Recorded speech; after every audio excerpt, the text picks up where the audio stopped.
Hello, everyone. Welcome to Auntie Derek's Daytime Tea, where we discuss the latest celebrity tea in the news. And we do it live every weekday at 12:30 p.m. Eastern Standard Time on Chatmosa. I'm your host, Auntie Derek, and today is Tuesday, December 16th. So with me on the mic, I have some fabulous co-hosts, my Icy Chili, my Gorgeous Moon, my Libra Queen, and week 5 winner of my Hot Tea Cold Cash giveaway, BB. Hey, y'all. What's up? Hey. Yes, and speaking of that Hot Tea Cold Cash giveaway, we still have it going on, and we have 5 more chances for a lucky winner to get $100 up until January 19th. So get those entries in. For the terms and conditions of the giveaway, head over to auntiederek.com/hot tea cold cash. Again, that is auntiederek.com/hot tea cold cash. Gain entries into the giveaway by 1. RSVPing to every upcoming live show. Earn an additional entry by attending that live show and staying in its entirety. And earn an additional entry by posting about my show on social media and using the hashtag Auntie Derek. And don't forget to subscribe to it, bitch, so you can stay in the know, honey. So come over to auntiederek.com and hit the big green subscribe button at the top left. All right. So first of all, because my week 5 winner was a little bit under the weather yesterday and wasn't able to join us, he is here today. So again, I wanted to just kind of give his official shout out. So the winner is BB. Yay! Yay! So congratulations, Blue. Thank you. I do appreciate it. I want to thank all of you for allowing me to be here. No, honey, truly thank you for your support. And I don't think if it weren't for y'all, the show would not be what it. I certainly wouldn't be motivated to find topics for us to kiki about. So thank you so much for your support and everybody else that's here and all the other winners so far. All right. So I think we can just go ahead and jump straight into the tea, honey. Ooh, tea time. Yes. And you know what we'd like to start off with. Oh, no. Diddy news. Diddy news. Stay in the news, honey. Well, this first was, so remember we talked not too long ago about a civil lawsuit against him by a woman. And we're learning that he's going to be, he's going to have a videotape deposition. And you see where it says here by way of All Hip Hop, and it's one of their exclusives, Diddy returning to the camera for videotape deposition in prison. So Diddy doesn't need a comeback special because the cameras are coming to him inside federal prison, whether he wants them there or not. Lawyers are proceeding with the videotape deposition that will put the convicted music mogul back on the record under oath. The Bad Boy Records founder is set to be deposed on video inside the Federal Correctional Institution in Fort Dix, New Jersey, as part of April Lamprose's civil lawsuit accusing him of sexual assault, coercion, and long-running abuse of power. Lamprose alleges in her lawsuit that Diddy sexually assaulted her multiple times, beginning in the early 1990s after first meeting her when she was a college student. Lamprose further claims Diddy threatened her with retaliation and humiliation if she spoke out, including threats to release intimate photographs or videos allegedly recorded without her consent. Court filings indicate the deposition is tentatively scheduled for January 26th and will be held at Fort Dix, where Diddy is currently serving his federal sentence. This is not a remote Zoom appearance or a written statement. The notice demands that Diddy appear in person, testify under oath, and submit to a complete audio and high-definition video recording with his face and upper body continuously captured. A New York certified court reporter will administer the oath and transcribe every word, while a professional videographer records the session in compliance with state rules governing videotape depositions. The reason the deposition will happen behind bars is straightforward. Diddy is no longer a pre-trial detainee. He was convicted in federal court in 2025 on 2 counts of transportation to engage in prostitution following a closely watched trial that stemmed from a broader racketeering and sex trafficking investigation. A Manhattan jury acquitted him of the top racketeering and sex trafficking counts, but still delivered felony convictions that sent him to prison. In October of 2025, a federal judge sentenced him to approximately 4 years in federal custody, along with financial penalties and supervised release.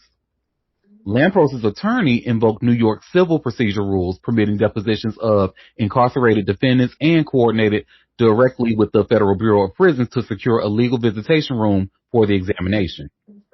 The filing states that prison officials must approve the dates for equipment, security clearances, and personnel, including lawyers, court reporters, and videographers, before the deposition can proceed. The scope of questioning is sweeping. According to the deposition notice and accompanying the discovery, Diddy will be examined by Lamprose's allegations of dating back to the 1990s, along with his relationship with other women, his alleged use of intimidation and coercion, and his control over Bad Boy Records and related entities. Lawyers are also demanding testimony and documents related to the disputed 1996 transfer of Bad Boy's co-founder Kirk Burroughs' ownership interest, a long-running flashpoint in Diddy's business history. The deposition is expected to last a full business day and could stretch longer if the attorneys do not finish their questioning. If Diddy refuses to answer questions without a valid legal privilege, Lamprose can seek sanctions and court intervention. If prison logistics delay the date, the parties must reschedule with the Bureau of Prisons approval rather than cancel outright. Even the visuals are regulated. The video must include a digital timestamp, a formal slate identifying the case, and uninterrupted footage of Diddy during testimony. The recordings, transcripts, and exhibits may later be sealed, but they will remain as permanent sworn evidence in the civil record. For a figure who once mastered image control through music videos, red carpets, and reality TV spectacle, the irony is brutal. His next on-camera appearance will be in prison clothes. But they be reading him like hell in these damn these articles. But yeah, so this is going to be an official. They say this is not a Zoom meeting, nor this is not a chat Mosa meeting, honey. This is a official. We need to have timestamps. We need to have the court case. We need to have a court reporter transcribing everything. This is official, honey. Go ahead. Down 76 to go. Okay. Damn. So does he still have the same lawyer he had? Because wasn't there the whole little controversy about the lawyer finding out that he was recorded again, that he didn't authorize or whatever? Yeah, I think he still has who is it? Agnifilo, the one whose name I kept saying wrong, Mark Agnifilo. I don't think he's ever.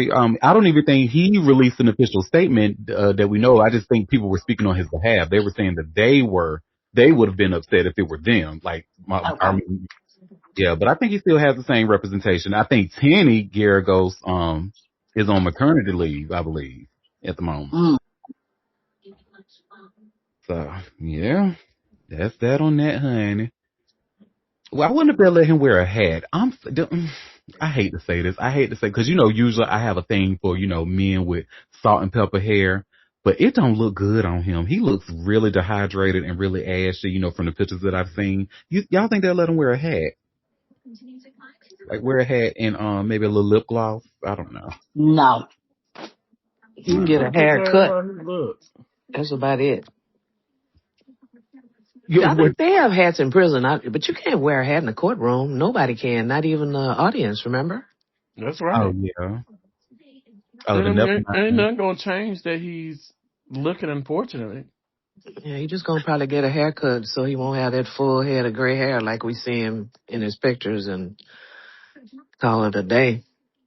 It looks horrible on him. I think they get Vaseline, too. He can put some Vaseline on his lips. Oh, they definitely get Vaseline. You know what? I think those are for those extracurricular activities, but we won't go there. Allegedly. It's for the ashiness. That's right. Back in the day, your mama used to give you a little pill bottle. The old pill bottle was a little Vaseline for you to put make sure your lips stay. Come on now. I'm black. I'm for real black. Okay. Or as my grandma called it, a back satchel. Right next to the pocketbook and the coin purse. Okay. That's it. Okay. Back satchel. I am dead. That's a good one. No. Hey, I'm real black. Yes. Take that old prescription bottle and put some Vaseline in it so you get your lips, keep it moisturized. Mhm. Hmm. And we all love a little moisture in the fall and winter months. Especially on the inside. Mm-hmm. See, moving on. Moving on. Ah, well, Because you Everything's always trying to better get when away when Hammy is not everything. here. I sure do. Letting this chopper. Remember this line: everything's better when it's wetter. I mean, yes. I mean, yes. Duh. We can all agree on that. But Yes. carry on. Well, another thing we can also agree on is that like Diddy blacklists people, uses it. I mean, this is not surprising, but now there's actually somebody that got caught on camera saying it. And, I don't know if y'all have seen this, but I have this, article here from All Hip Hop. Diddy accused of blacklisting artists in hidden camera footage. So, an Atlantic Records executive dropped a bombshell on the music world when undercover footage surfaced alleging that Diddy wielded the power to blacklist artists and use compromising party footage as leverage in the industry. I mean, is this really Wait a surprising minute. to anyone? Pause this. Why are people just now coming out with this footage? Because I guess they feel because his ass is locked up now and can't really do anything. Now they just kind of singing freely. But Because look, you have blackmail information on him. Okay. I yeah, guess. I so don't know. we've seen how this man was able to single-handedly do his bidding and keep people quiet, like powerful people. So nothing surprises me. Like I'm not surprised that people are speaking out now because they finally seen him get what he deserves finally. You know, I think that's exactly what it is. It's like at this point they feel like, okay, he's locked away. Now it's my chance because he doesn't have a direct influence when he's as if he's out and about. Mhm. Although I still believe that he could probably reach them, but I can get why now they're saying it's the time. Oh, he can definitely still reach for him. He is still reaching for people, hun. He's behind bars allegedly, like trying to make shit happen. And remember, we even read a story about that. So I Mm-hmm. don't doubt it. The tea is very moist. But yeah, you see this Atlantic Records executive. He's even. But the thing is, though, remember he didn't know he was talking freely. This was hidden camera footage. So keep that in mind also. So, and it says, in a secretly recorded conversation captured by O'Keefe Media Group, run by controversial Project Veritas founder, James O'Keefe, Marty Schulman described how the bad boy mogul allegedly manipulated careers behind the scenes. Matter of fact, I'm actually going to show the video. It's about a minute long, and we can just show the little, just a heads up, y'all. It looks like a heavily produced mess, but you still do see Marty Schulman, talking about what this article is accusing. So give me one sec. Let me share my screen. We want you to join OMG Undercover Reporting Team. We're looking for undercover journalists. We're looking for American swipers. This is not for the faint of heart. Sorry, is it a blank screen for y'all? Yep. Okay, let me reshare. Sorry.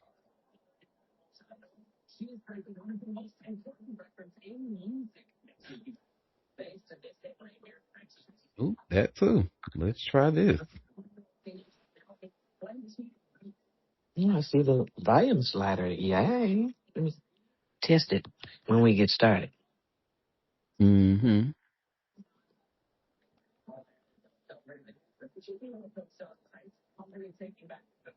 My TV went kaput while we're waiting. It's Oh, like a audio book now. It has sound but no pictures.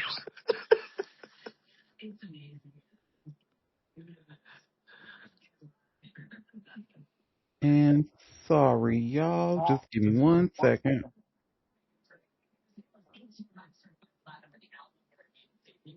Yeah, it's still showing blank for me.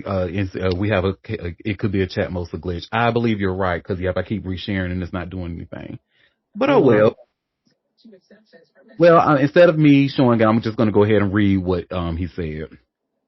So it says he, Diddy, had more to do than just whether you got a record deal. He could blacklist you. He worked with all the studio heads, Schulman said. The footage, which quickly went viral, paints a troubling picture of how influence and access may have been weaponized at the upper tiers of the music business. Schulman didn't hold back when describing his past dealings with Diddy. Diddy, at his core, is a bad guy. I did work with him. He's a fucking asshole, and I knew that from the get-go, he said. According to Schulman, attending one of Diddy's infamous parties could come with long-term consequences. You go to one of his parties, girls, drugs, and now he's got you on video doing weird shit, he claimed. The video was released by O'Keefe Media Group, the new platform launched by James O'Keefe after his departure from Project Veritas. O'Keefe, known for his guerrilla-style investigative tactics, has a history of drawing both praise and criticism for his undercover exposés. His latest target appears to be the intersection of hip-hop, corporate power, and alleged manipulation. The footage has sparked new scrutiny of Diddy, who is serving a 50-month sentence at FCI Fort Dix for transporting male prostitutes across state lines. Schulman claims have not been independently verified, and Diddy has not responded publicly to the video. However, the allegations add another layer to the growing controversy surrounding the music mogul's business practices and personal conduct. And it says O'Keefe's Media Group first published the footage on April 30th. So this was an old conversation, and again, he didn't know this was a secret conversation, a hidden camera type investigative expose thing that was going on with Marty Schulman, and he said that man is a fucking asshole. He blackball people. He most certainly uses his influence to do so, and I've known this from the get go. Ooh, child. Well, that's that on that, honey. Let me see what I got for y'all next. Oh, so did y'all hear recently about, I know y'all don't know too much about New York radio news, but are y'all familiar with Ebro, who hosts the Ebro in the Morning show that from Hot 97? I don't know if y'all, you've heard the name. Okay. Well, he's no longer not familiar, but I heard about their little story. Ain't sorry for them though. He's actually very, very popular in New York and has been for a very long time. And the morning show is actually not bad. But he was let go recently from Hot 97, and Funkmaster Flex has taken his spot. So remember, not too long ago, we actually thought he was going to be leaving the whole radio station, because we were like, well, how the hell Funkmaster Flex gonna leave when he's like the literal face of Hot 97? But no, we just learned that his time slot was being changed, and he took Ebro's time spot basically in the morning. So now during his time, because I think it just started, the first day was yesterday if I'm not mistaken, he already putting his feet in his damn mouth, honey. So he alleged that Kimora Lee, because you remember how Kimora Lee and Russell Simmons were in the news recently, and he was alleging that Kimora Lee slept with the baby. Yes, Funkmaster Flex said Kimora Lee slept with the baby, that little short ass little miscreant rapper from Charlotte, North Carolina. Yes. Yuck.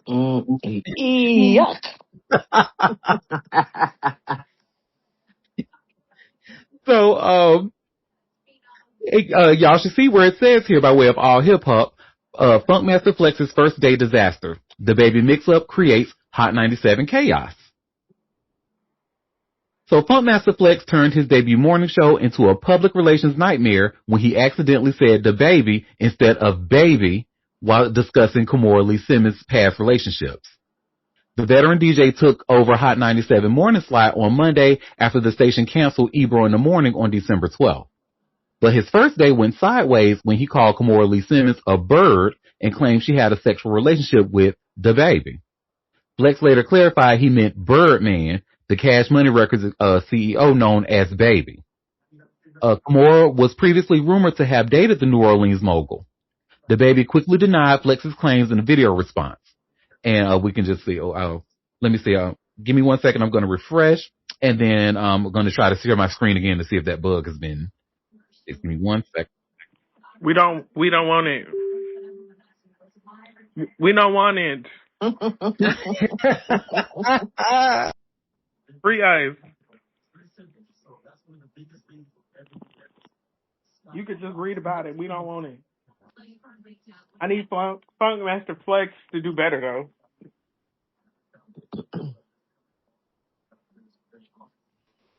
I mean, is it me or are both names synonymous with?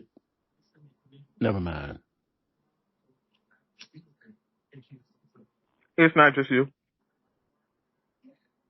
Out of respect for the woman, you know what I'm saying, who goddamn they speaking on, I felt the need to come clear that shit up. That shit is 1,000% false. OG, I don't know what the hell you got going on or what even made you goddamn feel comfortable enough to goddamn throw my name out there so loosely like that. But that shit ain't true. I'm looking forward to seeing you clear that up. I'm disappointed. I'm looking forward to you clearing that up, Flex. But yeah, that ain't true at all. I ain't got no tea, no none of that for nobody right now. I ain't got nothing but good music. Good And music. girl, that's what he said. That's what he said, girl. Good music. He could have just said, all I got is music. No, he wanted to say, just throw that lie in there. All I got is good music, girl. That's what he said. He was just happy somebody said his name, cause sir. I was actually talking about him and his career before. When it comes to hip hop, I've never seen anything like it. You know what happened to him? Because usually homophobia in that space is like very much rewarded. Not in his case, honey. They done canceled shows, appearances. I have never seen anything like it. So, good. Ooh. The music wasn't that great anyway. It was, but one thing I will say, he did give you some cute visuals. I like that bop video was cute, with the dancers, and he had the Jabberwockers in. It was cute. Well, cute. We know the bar for you is kind of. Shut up, baby. Oh. And then it also goes on to say Kimora also shot down the allegations on social media, saying that she never met the baby and calling Flex corny.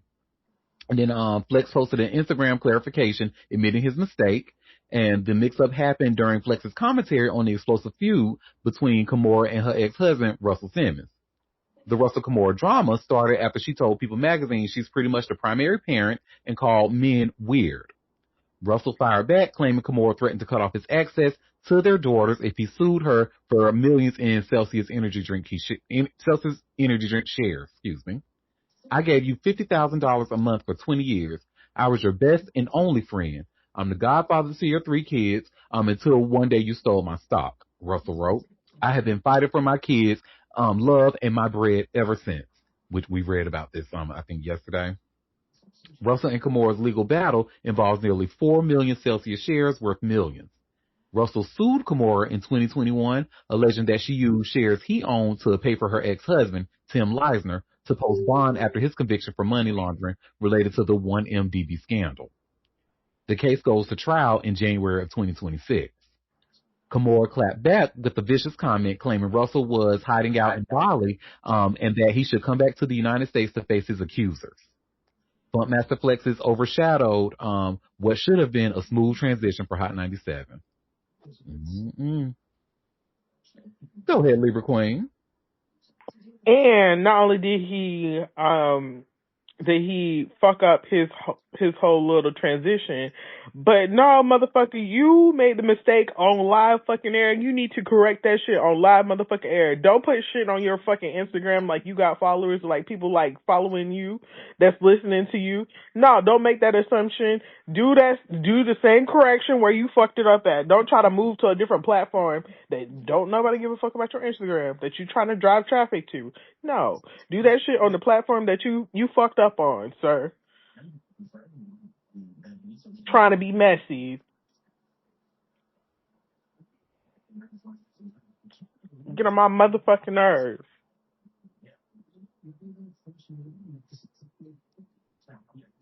Mm-hmm. And shout out to his ex-wife, Monica. Was it Monica Taylor Green? I believe. I know it was Monica Taylor, and I forget the hyphenated part of her last name. But Yeah, she's really nice. Me and her have followed each other on Twitter for a while. I don't think she's on there anymore, but she was actually a big part of I think we've talked about this before and y'all didn't remember the show. But on TLC they had a reality show called Starter Wives Confidential. And it was like when they had the ex-wives of all these stars, like Funkmaster Flex, featuring her. They tried to get 50 Cent's ex-wife on there, but he shut that shit down. They had Tashira Simmons, DMX's ex-wife, and it was a pretty good show. I really enjoyed it. So, yeah, that's that on that. But he most certainly is corny, very corny, and has been corny for a very long time. But and then that's another thing where I wanted to go more into this Russell Simmons and Kimora because this TMZ article they mentioned it in this article, but we're going to talk about it in this TMZ article here. You should see where it says Kimora Lee Simmons clapped back at Rex Russell about over claims about their kids. This is just messy for no reason. So Kimora Lee is clapping back at Russell Simmons after her ex-husband claimed she was using their daughters as leverage to keep him from suing her. She says he has bigger fish to fry. In her Instagram story, Kimora sends shots at Russell posting, "My girls are grown women. You know these are lies. Why are you typing from thousands of miles away in a non-extradition country?" Kimora is referencing the fact that Russell lived in Bali since 2017 amid multiple sexual misconduct lawsuits and allegations, which Russell says have caused him great suffering. Girl. Instead of focusing on her and their kids, Kimora tells Russell, "Go negotiate and answer your accusers." For his part, Russell has denied ever sexually assaulting anyone. Kimora's post comes in response to a comment made about Kimora's recent interview with People where we don't need to read that again. We just kind of went over that. But yeah, so we elaborated on what she said, honey. She was like, the girls are grown, which is absolutely right. Both girls are over their 20s now. And he's sitting there, and I wonder how old were they in 2017? Still old enough to, if he wanted his own relationship with them, he could reach out to them to do so. So he's just sitting there trying to, child, goodbye. Go ahead, BB. Yeah, so that was my thing. Didn't they just have a new reality TV show with her and the girls? I think so. Yeah, and the one that she had, they brought it back. Okay, so it was I guess a revisit. Because I've never followed them, but man, like they're grown now. So what are you even talking about? And what was the point of going back to Funkmaster Flex?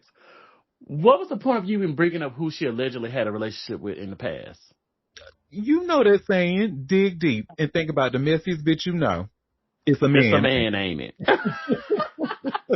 It's a man. It's always a man. Because what? I've been sitting here waiting for you to get to the point of why he brought that up, and I'm like, there was no point.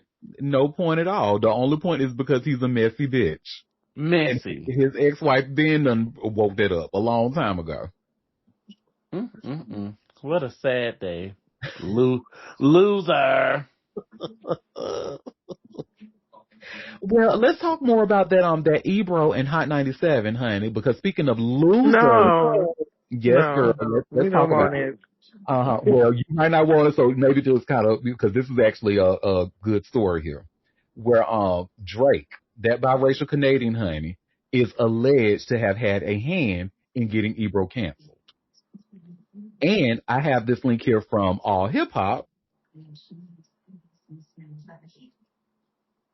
And y'all should see where it says, Drake sent chilling 3 a.m. message to Ebro before Hot 97 exit. So Chilla, do me a favor, baby, mute, honey, because I hear your TV and it's distracting the heck out of me. I'm so sorry.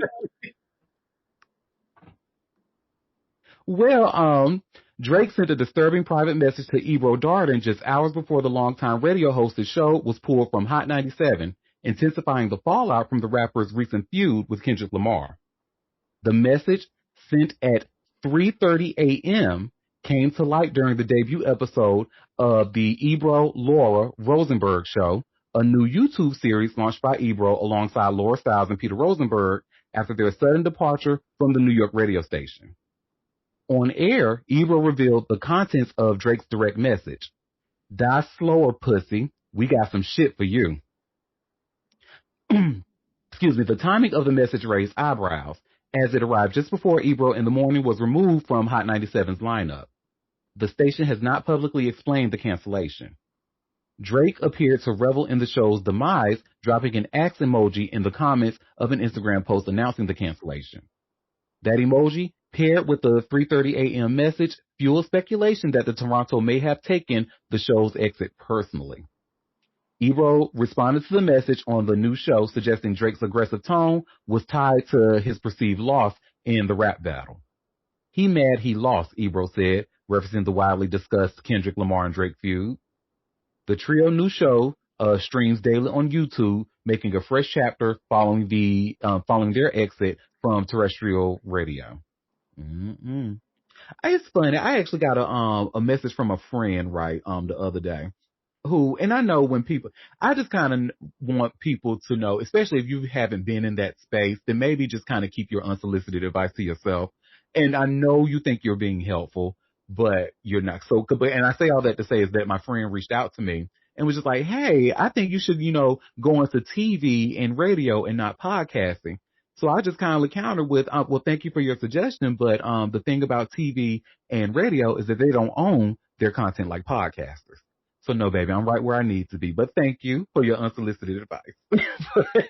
but yes, so that and you see what just happened to Ebro. Ebro has pretty much held in his morning show held Hot 97 down for a long time, and just like that, they just gave him the boot. So now where they taking their talents over to YouTube, or they coming over to podcasting? I'm sure they're probably going to end up podcasting eventually. I'm sure. So. But yeah, Drake sent that. It's just really funny that Drake sent that message at 3:30 a.m. and then all of a sudden that show got canceled in that morning. He want to be Mighty relevant so suspicious. bad. He want to be relevant so fucking bad. He want to be a conspiracy so fucking bad. Sir, sit down. He lies. He was. We don't care. I mean, agreed, but hey, this light skin on light skin violence, honey. What is going on in the world? If it was just that, then I would be okay with it. If Drake was a light skinned American, I would be okay with it. But no, he is a foreign agent that is allegedly making decisions about American radio. I don't like it. I don't like it. Who allowed it? Mm-hmm. Who allows it? Yeah, you're right. So we got to put the accountability where it belongs. Mm-hmm. Like Miss Sonya said, let me sit my coffee on that one. And I mean, it's Ebro, so y'all leave that light skinned man alone. the name ain't that great. Neither is Rosenberg's either. So yeah, y'all are absolutely right. Honey. And Rosenberg, honey, let's spill the tea on that. He has overstepped so many times, honey. Now I will say that if I had to make a decision between Rosenberg and Andrew Schultz, both of them can go to hell, really. Oh, hold on, no, I don't think them is the same comparison because Andrew Schultz is a piece of shit. Rosenberg is just annoying. Yeah. And just stepping back into the advice that your friend gave you, like, I'm all for our friends wanting to give us advice in the things that we do, but just make sure, and this is just for me, not for Auntie.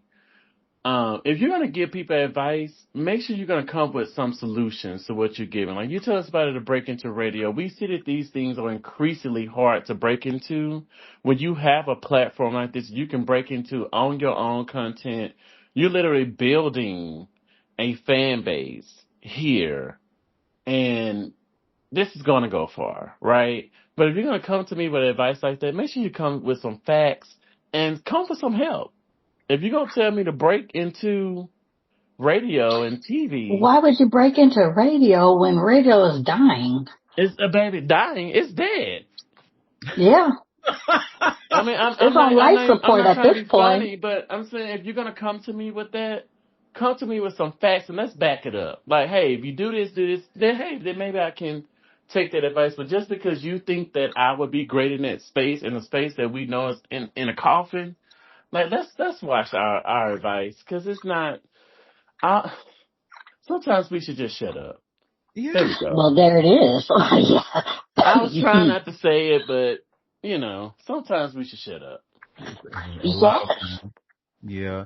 And I think, Why, yes. what you're right. I think we need to really bring that back. We don't tell people to shut up enough. And I think we need to bring that back. Well, and people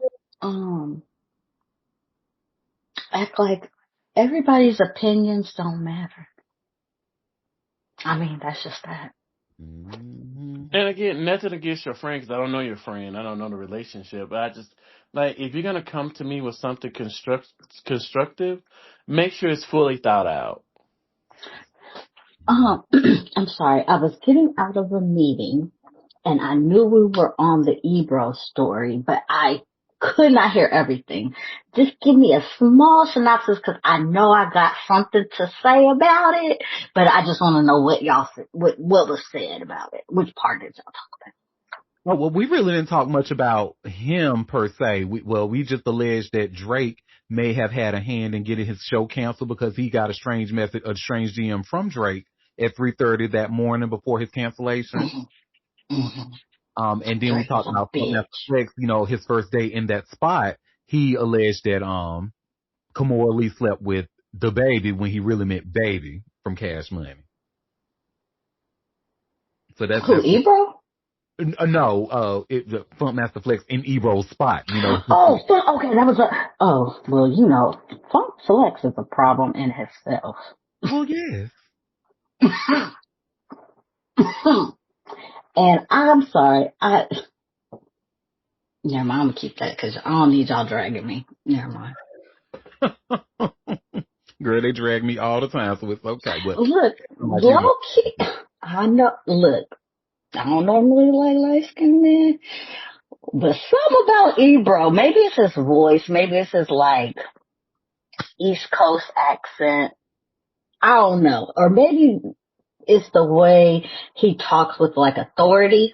I don't know, I like it yeah, if you like it, I love it. I'm not here to yuck anybody's yum. However, for me, excuse me, waiter, could you put a little bit more Hershey syrup in this milk, please? And Oh, absolutely, absolutely. I literally have, well, okay. So besides my one transgression, I always have to make a caveat. Besides, I've never dated light skinned men ever. And I don't particularly find them, I mean like, oh, they're cute, but like, not like cute, like, oh, I want to hook up with you type cute. But, and all maybe it's his voice. all light skinned men look like Smokey Robinson. No, Now you stop that live right now. I because said Smokey Robinson ain't got no facial hair, and I don't like that. exactly. Hold on, Moon, because when we talked about Smokey Robinson when he brought that story up, he tried to get on this and y'all don't talk about that man. Didn't Auntie say it was a little toot up like, somebody could get it? If I was watching, if I was watching his car and he would have came out in his underwear grabbing on his erect, I said I would have folded. Yes, it's Smokey Robinson. I'm talking about the name. Okay, so what I'm saying, so there is an exemption. Yeah. You would have Okay, folded then, for a then, pit then bull. how you gonna be talking about Hershey syrup and all that stuff? Because there's an exemption. There can Wait a be an minute. exemption clause. You would have folded for a pit bull in contact? Yes. Has green money and notoriety. Yes. Oh no! Look here. Look. All I know is, I don't know, Ebro got a little bass in his voice, a little East Coast accent, and I'm okay with that a little bit. You know what I'm saying? Got a little something for me. There was a time where I was definitely catching all the content. No, I get it. I can certainly say I can see why people will find, even though he's not my flavor, I can see why people will find him attractive. He's not even my flavor either. I'm just Mm-hmm. saying. he's got a nice radio voice, and he's not like, you know how some people have nice radio voices, and then you see him and you're like, oh my God, you're hideous. I mean, I didn't get oh my God, he's hideous. I was like, oh, he's just light. But that ain't my flavor, but his voice. I just like strong voices, I guess. I don't know. But I don't like any of the radio, like content, like what they do, like, oh, we're gonna call it. I don't know. I guess I aged out of that. I don't like that part. We're doing prank calls.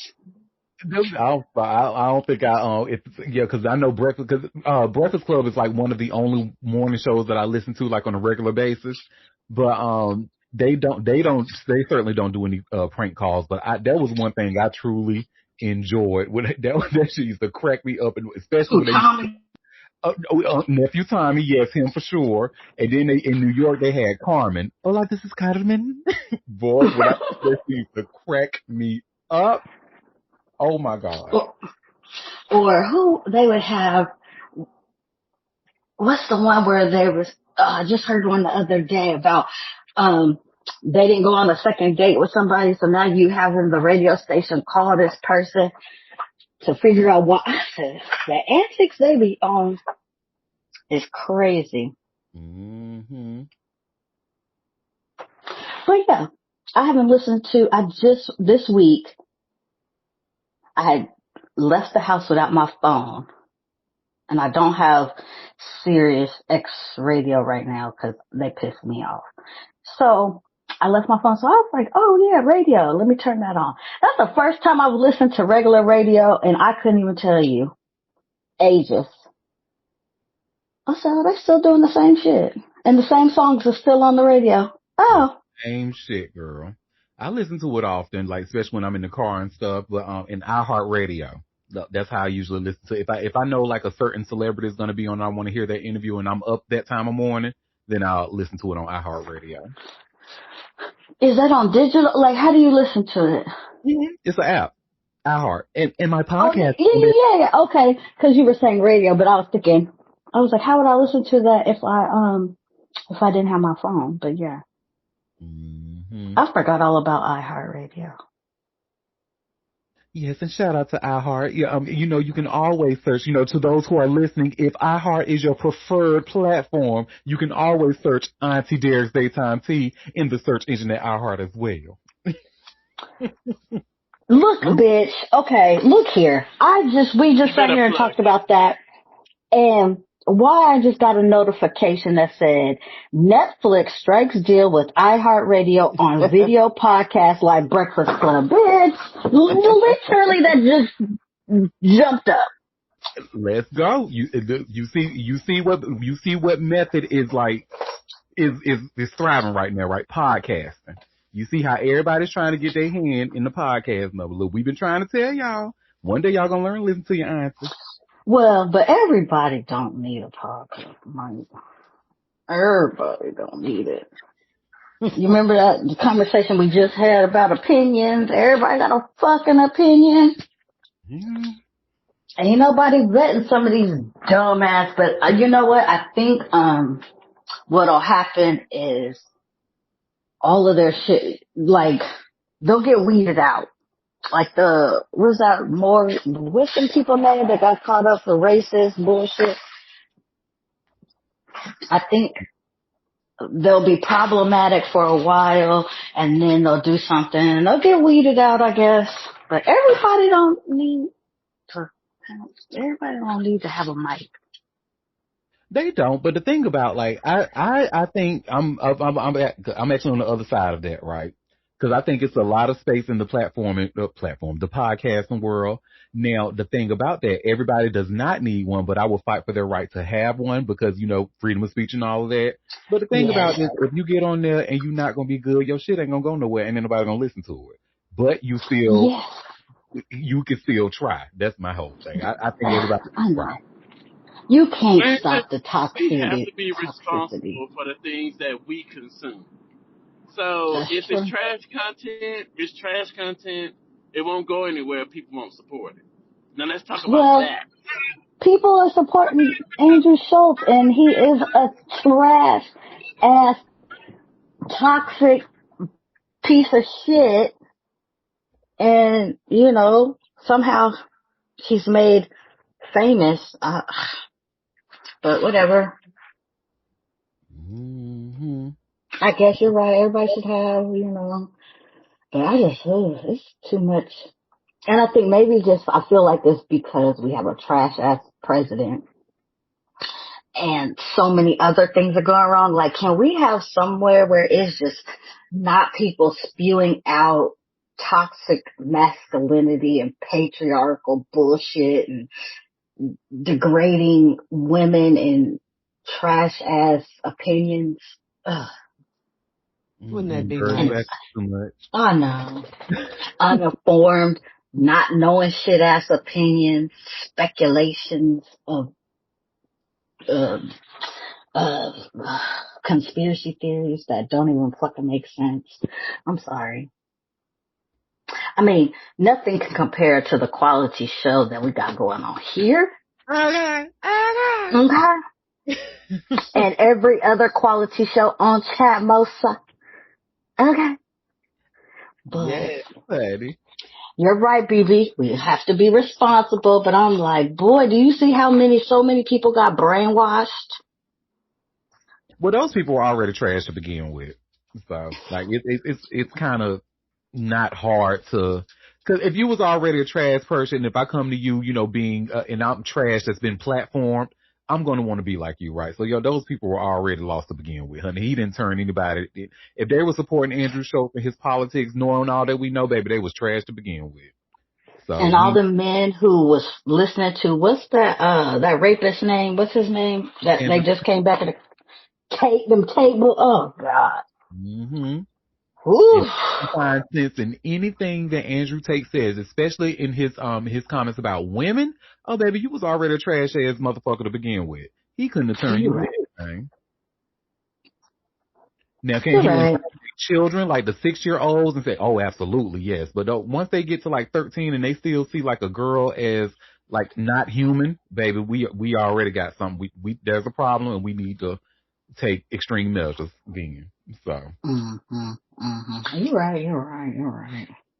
Just like, because if not, you're going to end up with a motherfucker like Tory Lanez, honey, who thinks it's okay to shoot at women just because she's talking back to him or whatever.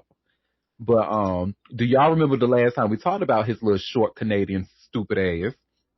His Oh lawyer God. was held in contempt of court, and she was fined $5,000 in his regards to the $20,000 that he was fined for just being real uncooperative in his depositions and stuff. Well, of course, that stupid ass lawyer who's still choosing to work with him is filing for appeal. And you should see where it says here by way of all hip hop, Tory Lanez lawyer appeals $20,000 sanctions in Tory Lanez deposition case. Gorgeous, whatever you was doing, honey, I heard. that. That was my mouse. I'm sorry. So, Tory Lanez's lawyer, Crystal Morgan, filed an appeal challenging the $20,000 sanctions imposed on her and her client for blocking his deposition in the Megan Thee Stallion defamation case. Morgan submitted a notice of appeal to the United States Court of Appeals for the 11th Circuit on Monday, December 15th, to avoid the hefty payment. The sanctions arose from Lanez's refusal to answer questions during a court-ordered deposition in connection with Megan Thee Stallion's lawsuit against blogger Milagro Grams. U.S. Magistrate Judge Lisette M. Reed held Lanez in contempt after he repeatedly refused to cooperate during the deposition process. The judge imposed a $20,000 fine on Lanez and an additional $5,000 penalty on Morgan for their noncompliance. According to court documents, Lanez used multiple expletives towards Megan's legal team and failed to answer any questions during the deposition. When warned about potential financial penalties, Lanez reportedly dismissed them, citing his millionaire status. The deposition was part of Megan Thee Stallion's defamation lawsuit against YouTube personality Milagro Grams. Megan alleged that Grams used her platform to harass and discredit her after she testified against Lanez in his 2020 shooting conviction. The defamation case concluded with mixed results for both parties. A Miami jury initially awarded Megan $75,000 on claims of intentional infliction of emotional distress and promotion of an altered sexual depiction. However, a judge later dismissed the defamation count, ruling that no final judgment could be entered against Grams on that specific charge and reduced the damages to $59,000. The case now proceeds to the 11th Circuit, which will review the lower court's decision. The sanctions represent the latest legal development in the ongoing aftermath of the 2020 shooting case that resulted in Tory Lanez's conviction and 10-year prison sentence. Honey, throw another 10 up in that motherfucker, honey, if you can. Shit. Yeah. Mm-hmm. Let And the that's why I said, calm. if you don't check these little boys' behavior, honey, nip it in the bud when they early, you're going to end up with a Tory Lanez.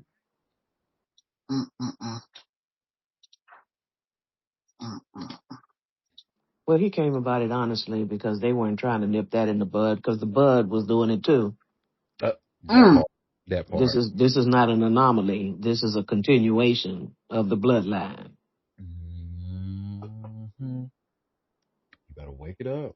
Yeah, that daddy's something else too. Yeah, you right. You right, Chill.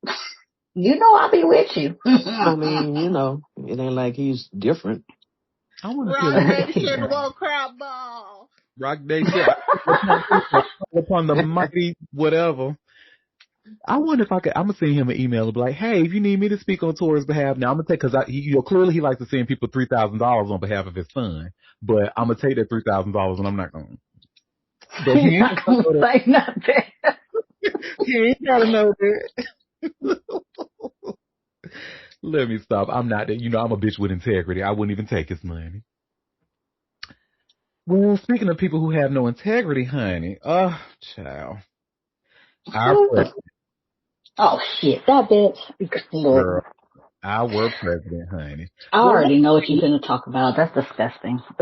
Yeah, it is. But one thing we can say about, at least unlike a lot of people, honey, at least this man, I don't want to say he has a backbone, but if he said, look, I'm an asshole. I'm going to be an asshole. Y'all know I'm an asshole. I'm not going to try to say, and you know what? Hey, we need more of that. At least be an asshole openly so we can know what you are. So stop trying to, hide behind. Be like the man y'all admire, like this motherfucker here. But you see how it says here by way of TMZ, Donald Trump doubles down on insulting Rob Reiner after tragic death. Pretty much said in his white man way, I said what the fuck I said. And hopefully, now I'm going to try to share my screen. If y'all haven't refreshed, it may show blank for you, but it's a quick clip of what he was talking about. They asked him in the Oval Office yesterday about what he said, about what he posted on Truth Social. Oh, child.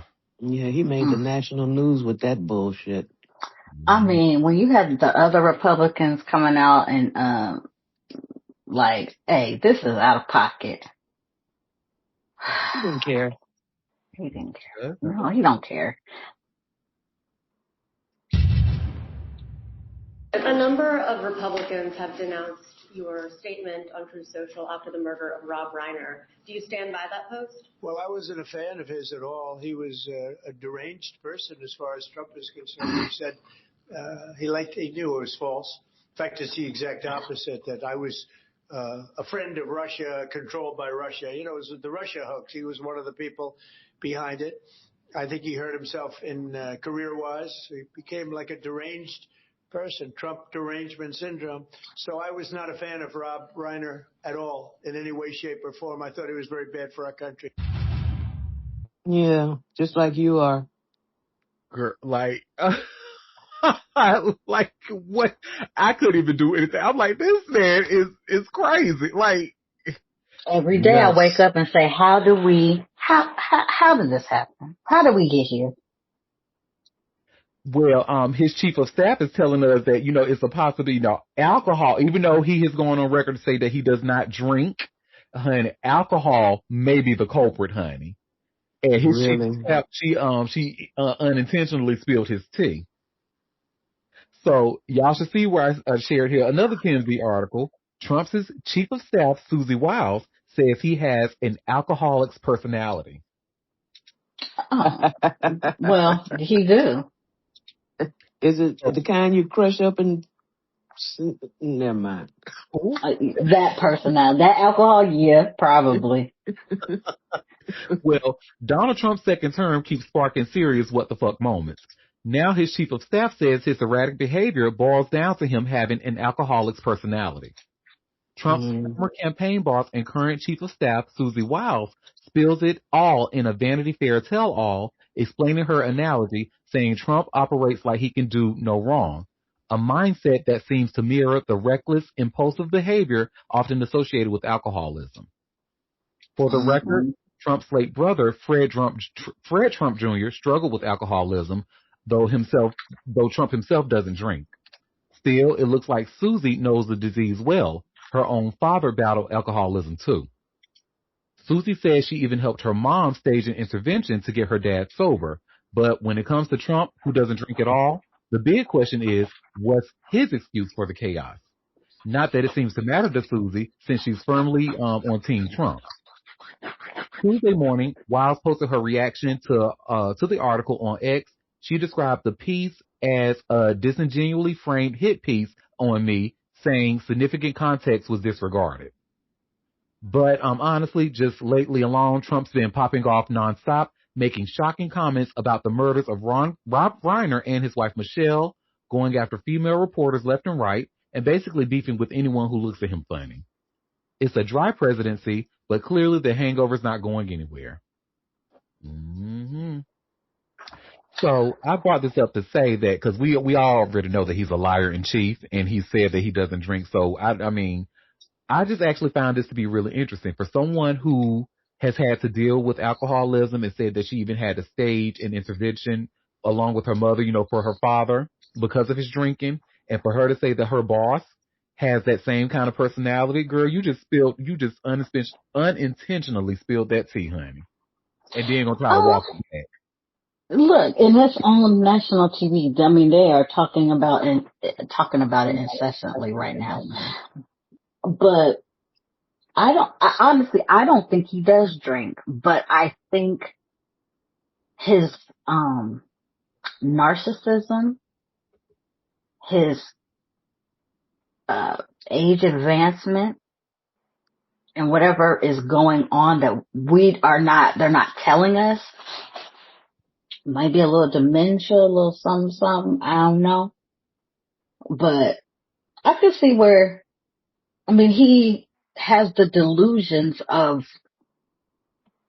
but he's been, like, the delusions I can do whatever I want and really walk around thinking that.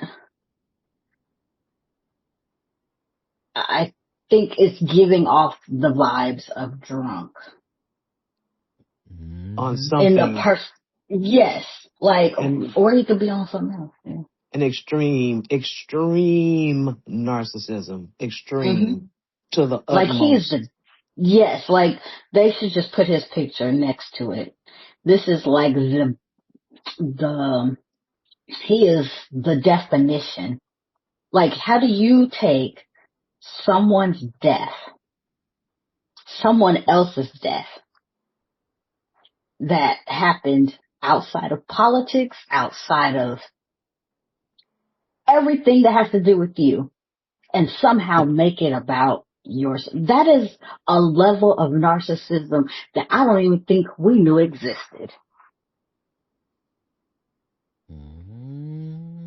And for all those people, for those months, to be like, oh my God, you guys are taking a picture like care. Oh my God, I can't believe you guys can't show empathy. Oh my God, oh my God, oh my God. And then now this man says this about a man who didn't agree with his politics and just takes this tragic loss and make it about him. I don't think anybody else in the world could do that. I don't even think, it's crazy. We have a comment in the chat saying he loved his pic beside the word narcissist. He probably put it in gold letters. Proof. You're right. He wants his picture everywhere, so he wouldn't care about that either. No.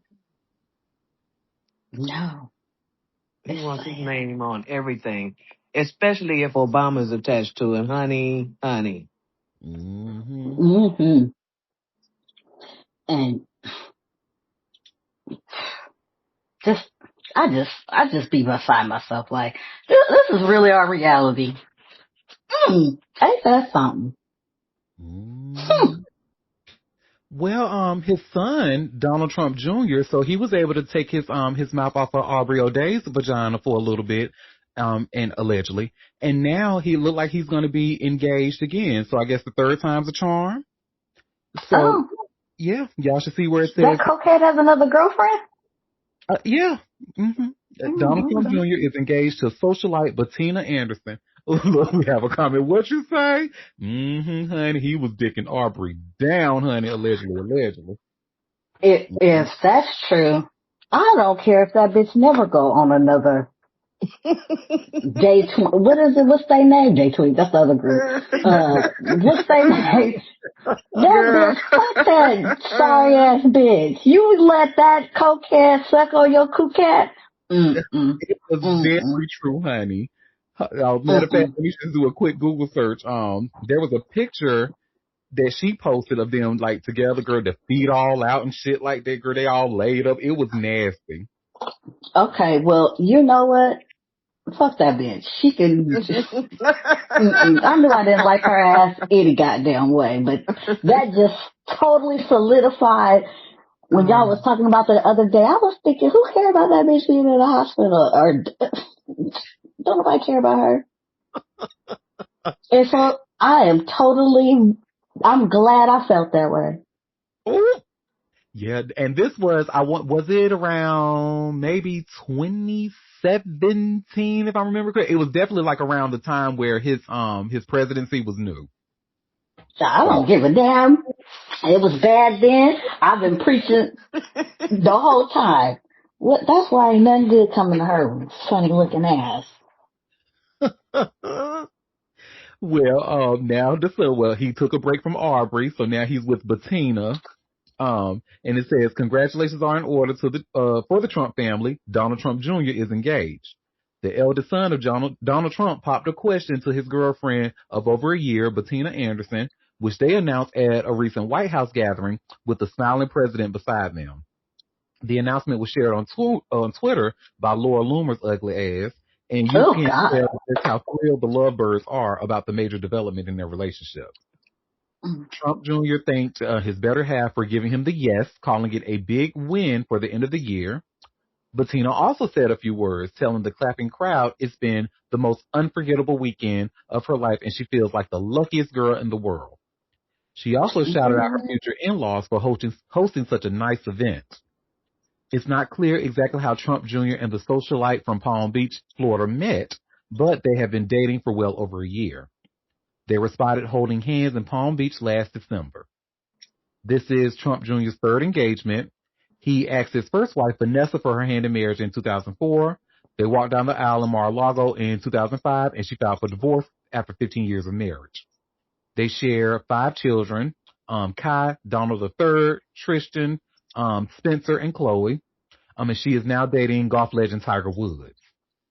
Trump Jr. then popped the question to Kimberly, how you say that girl name? Guilfoyle in 2020 after dating for 2 years. However, rumors swirled about their relationship when she was seen getting close to Bettina in when he was seen getting close to Bettina in Palm Beach as they had not formally announced their breakup. It was crystal clear they were no longer an item when Bettina was by Trump Jr.'s side at his family's New Year Eve celebration at Mar-a-Lago last year.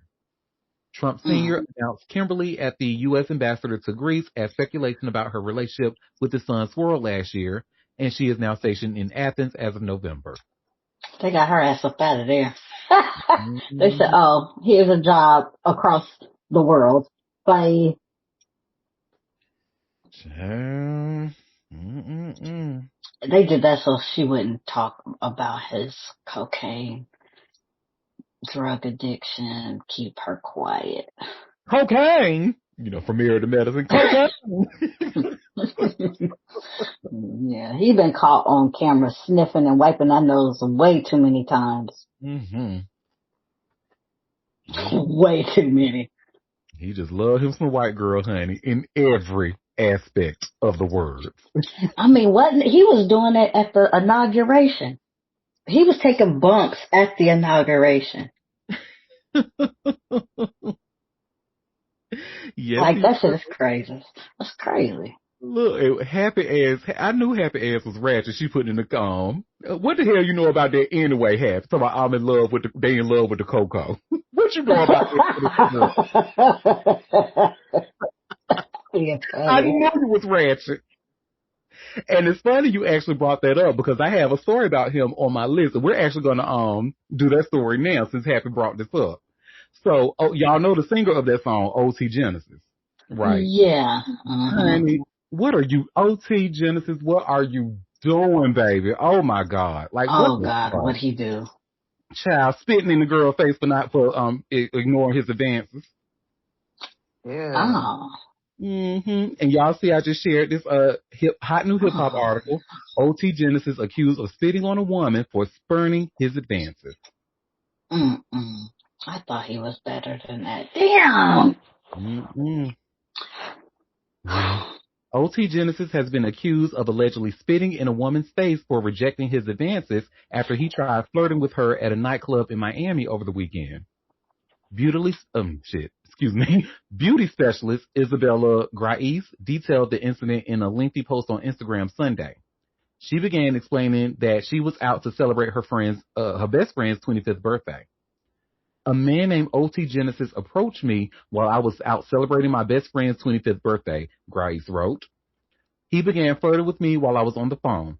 I tried to remain polite and avoid conflict, but the interaction quickly became uncomfortable and inappropriate. He began telling me unsolicited and disturbing details about his past, including selling crack. When I firmly told him to leave me alone and get away from me, he spit in my face, she further recalled. This was not a misunderstanding. It was intentional, humiliating, and violating. I was left in tears and felt completely unsafe. Witnesses around me identified him afterwards and provided me with his name. No one should ever be treated this way, Grace continued. I did not go out to be harassed or assaulted. I went out to celebrate my friend. This experience ruined the night and left me feeling shaken long after. What happened to me should never happen to anyone else. OT Genesis has yet to respond to the allegation. OT Genesis is best known for his 2014 single, Coco, but hasn't released much music as of late. He made headlines early this year for issuing a public apology to Keisha Cole during a stop on the Love Hard tour. The two had been beefing after Genesis covered her 2005 song, Love, without permission. We was kind of going at it at one point, and listen, it was me, Genesis admitted at the time before adding, I just wanted to sit here today. I want to tell you I apologize to you. I did call you a Ninja Turtle, and I want to tell you I'm sorry. And when I met this woman, she is the sweetest, one of the greatest personalities, the greatest sense of humor, and she's really sent from God. She's got a very, very, very good soul. You are nasty, just a nasty motherfucker, honey. So he gonna call somebody a Ninja Turtle. Meanwhile, I'm looking at this picture and I'm like, he the one that look like a Ninja Turtle.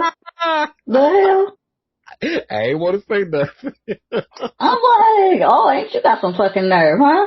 Looking like the original Ninja Turtle. But you know, he a little short too. And I thought he might have been a good dude. Cause, you know, he came out and was talking about how he had a child with like autism and, or at least some disability. I can't remember exactly what disability it was. And, you know, just how he was present for the kid and blah, blah, blah. And, you know, huh? Oh, I didn't say nothing. Oh, and so I'm thinking, oh, you know, what a stand-up guy. I mean, you know, I like the little bops too, little, you know, Yeah. but sir, What song I like by spitting him? on somebody? Yeah, he is, I think the only song, cause like Coco actually got on my damn nerves. They done played that song. Yes. They played that shit so much. I got tired of that damn song. But I did like the song Push It. I thought that was a really nice one. Oh, that was a good one. They had great dances off of that one. And, cause that's the one Beyonce would dance to, right? Yep. Mm-hmm. Yeah.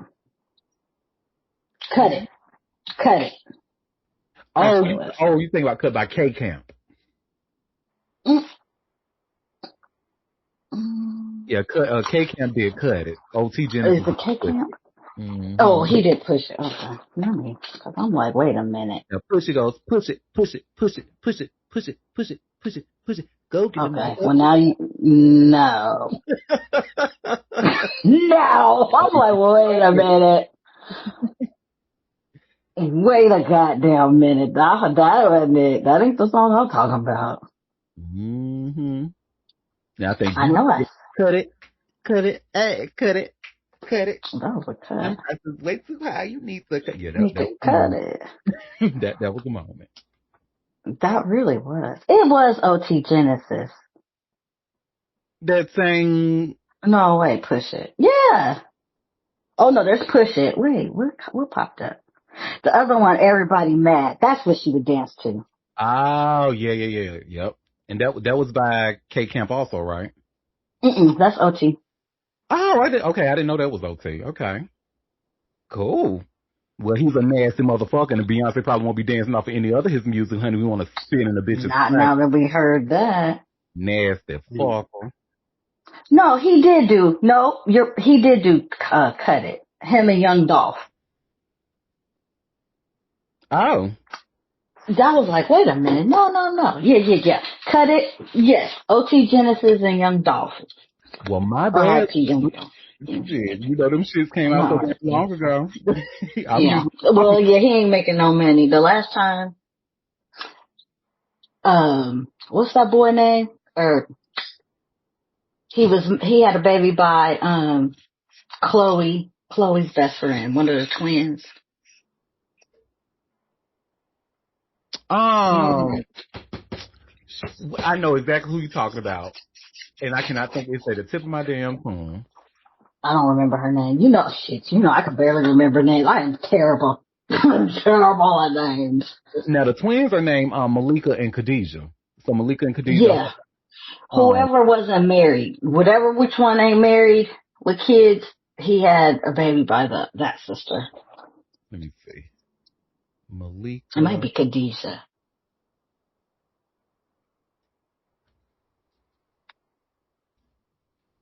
It's Malika. Malika was the one Oh, who it's had. Malika. And I did not know that, girl. You actually just woke that tea up for me. I did not Oh, you know. didn't know that? I did not.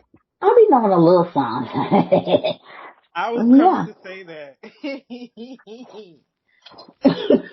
did Because not know, honey. when I found that out, I was like, ew. Because, he look a little.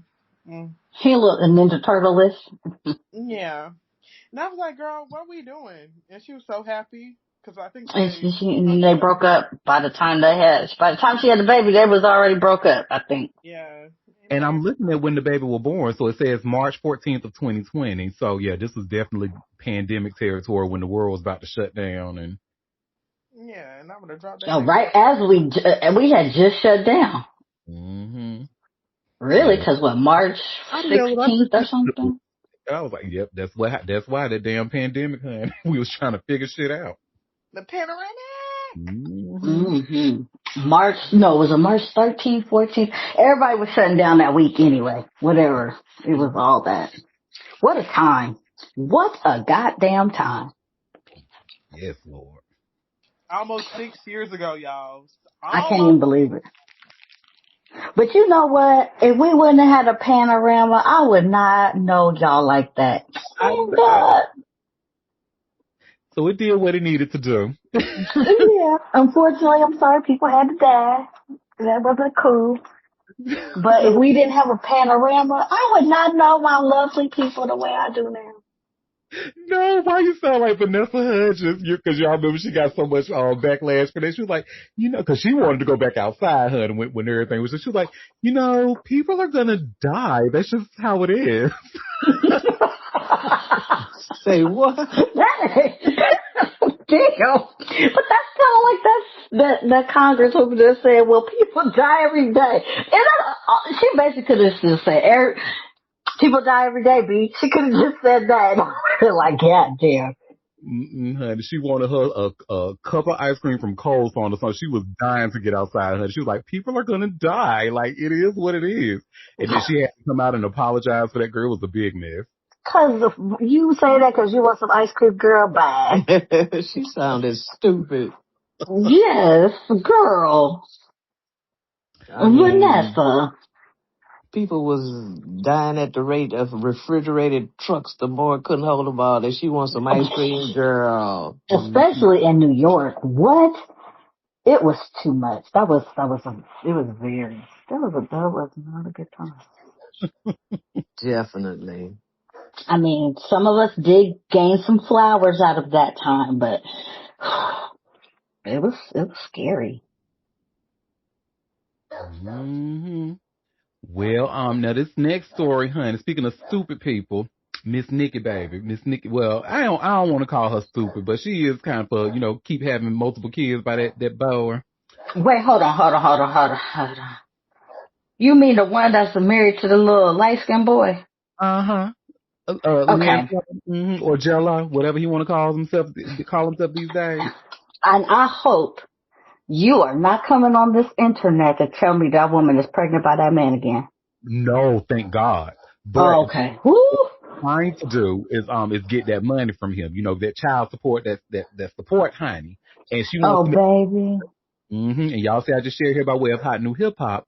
Miss Nikki Baby's lawyers claims LeAngelo Ball makes a lot more than you think. And remember how we kind of talked about him the last time? We pretty much was like, well, what does he do compared to the other brothers? I think we even had a conversation about that. But apparently he got money on top of money, um, according to Miss Nikki Baby's lawyers. So, LeAngelo Ball may regret leaving Miss Nikki Baby or Nikki Madaris, but her lawyers are out here to help their client receive some financial assistance on his behalf. The former NBA prospect's personal life has been a mess to say the least this year, which also includes a short-lived marriage with Rashida Nicole. But as of late, he's been dealing with this legal battle involving his ex-girlfriend of 3 years. Late last week, Nikki's legal team alleged that LeAngelo Ball told them how much he brings in on a monthly basis. Allegedly, he makes, y'all, $666,666 U.S. Weekly exclusively reports. This is a little. Wait, I'm sorry. He makes how much and what? How frequently? What? He said $666,666 A Doing month. what? a month, and it says Doing what? Christianity, given the number 666 has ties to the devil in religious scripture. Mm-hmm. Whether Oh, Ball did this to taunt Nikki's team or the reverse remains to be seen.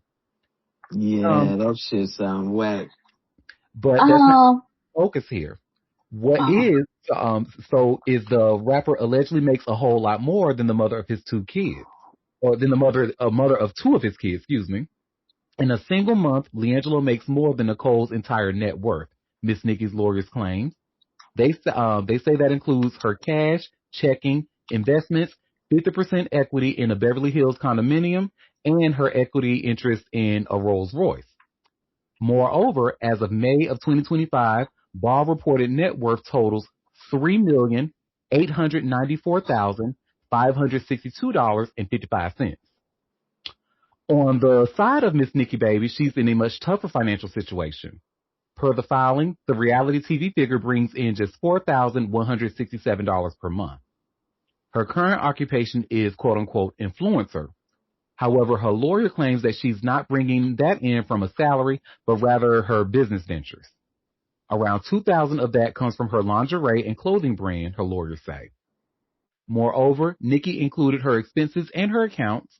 She reportedly got $20,000 in cash and bank accounts in real property worth $441,502. Additionally, she spends a little over $36,000 per month, but allegedly 31,000 of that comes from other people. Her Lastly, family. hmm lastly, she's drowning in debt.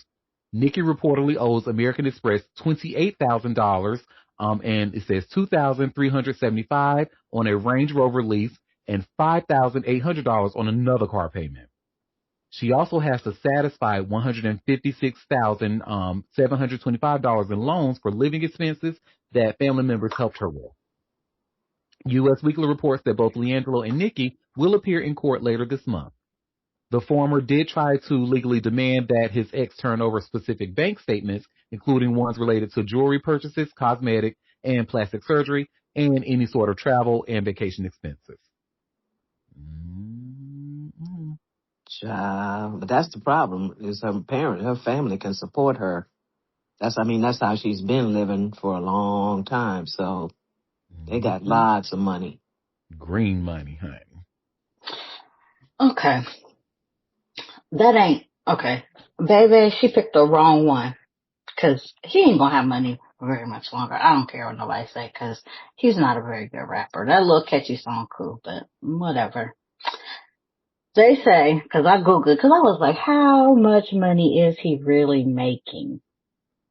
I don't know if I believe, I mean, yes, granted he has more money than her right now, but I don't think that money gonna last him that long. His music, um, his music,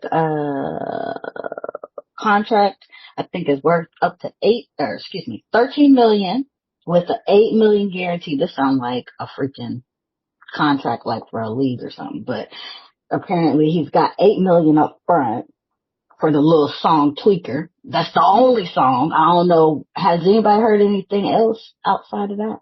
That's the only song I heard about him. And so, if he don't do nothing else, music wise, he gonna have to pay that money back. But okay. But then apparently he has a label, his own label, Born to Ball. So money is his music contract, music sales and streaming for the one song that they keep talking about, Tweaker. Boy, that one song is doing a lot of lifting. A lot. Record label ownership and performances, which has only been like Rolling Loud Festival. I don't know what money she thinks is gonna be long term, but good. Oh, he got some. I'm sure there's some investments and shit. Like, cause I even remember smoking on when I went out to California for the first time, he got a strain of weed that they said. Well, not him, but the Ball family. They have a strain of weed that they sell in the dispensary. So I tried, and it was good. That was some good ass weed. I ain't saying no lie. Maybe his daddy did do them some justice, because he was. I think he was mad because he got dropped back down to the G League and didn't want to do the work to get back up into the NBA. So I guess it wasn't paying enough. It wasn't lucrative. So he said, I'm going to just do the music. But I don't know. I don't foresee him being some great rap artist. But hey, maybe I just don't know what I'm talking about. Go ahead, No, Will. he's definitely not going to be a great rapper, but he got a record label. What he's doing. He's starting off early. I think it is going to turn into something. But yeah, I'm with you. It's not going to be like, he ain't going to be like the second coming of Diddy, like with Bad Boy. Mm-mm. He's sucking at everything he's doing right now. Very true. Will, go.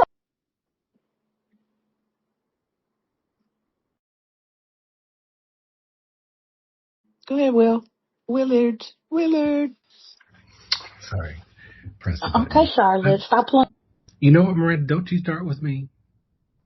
Anyway, I wonder if she's sending smoke signals to Mona Scott Young to bring back Love and Hip Hop Los Angeles, because she needs a little bit of coin right now. I wouldn't be opposed. Well, as long as the cast was like the first 3 seasons, anything after that they can keep it. But you got Nikki Baby is broke as hell, aka she put all her money in either a trust or one of her business ventures. So quote unquote, she don't have nothing in her name. Omarion is about to go on tour with the B2Ks, and I'm just saying there's material there for those who want to watch it. Wait, what is the connection with her and Omarion? They were both on Love and Hip Hop Los Angeles together. Oh, really? Mm-hmm. I don't watch those, so I didn't know that.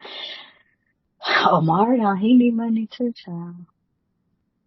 And he actually was. I thought he was going to be annoying when he got on the show. He actually was. Now, April and Drew, Lil Fizz. Now, them motherfuckers was annoying. But April, that poor thing. I'm glad she had to go back to normal life, but I think she's a nurse now or something. Did I see something like that? Is she? Mm. She literally after her last little situation. And Do I'm we like, think her relationship with Tay Diggs was really her trying to get into Oh the no. acting? No, I think those two really, really enjoyed each other. I think. Oh, okay. I just was checking. I didn't, I mean, I don't. They were kind of funny. I ain't gonna lie. I would kind of felt like, dang, you finally found somebody that you probably should be with, and then they broke up. So, well, oh well. Child. I'm just saying. I mean, Tay Diggs is a goober to me. So, and then she was a weirdo, like doing the most for all this attention, and clearly that didn't pan out that great for her. So then when she ran into Tay and they were goofballs together, it was cute. I was like, okay. And then she got a couple little shows, movies or whatever, but not very good acting. Weren't they on Tubi, Auntie? No, that was that movie on Peacock? I think that was a Peacock movie. That movie they had. Child, Tubi Senior? Oh.